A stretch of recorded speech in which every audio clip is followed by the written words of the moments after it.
আমরা যারা শহরে বসবাস করি তারা সপ্তাহে একদিন ওয়াসার পানি পায়।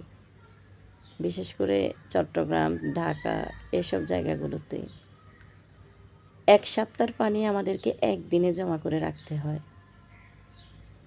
সেটা যেভাবে হোক জমা করে রাখতে হবে, চাইলেও আর পানি পাওয়া যাবে না।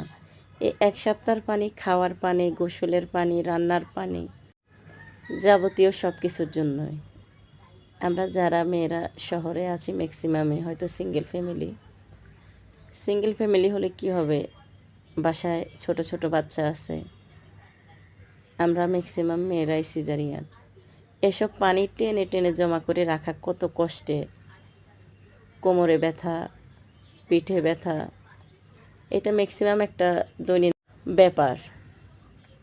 অনেকে মনে করে শহরে আছে, কত ভালো কত সুখে আছে, আসলে না, এতটা সুখে নেই।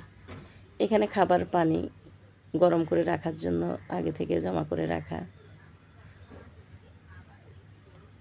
বিভিন্ন জায়গায় যতটুকু জমা করে রাখা যায় এখানে ওখানে ছোট ছোট পাতিলে, ১ সপ্তাহের পানি তো আর জমা করে রাখা এতটা সোজা না। যারা ভাবে আমরা অনেক ভালো আছি তাদের উদ্দেশ্যে, এতটা ভালো নেই। নিজের বাড়ি ছাড়া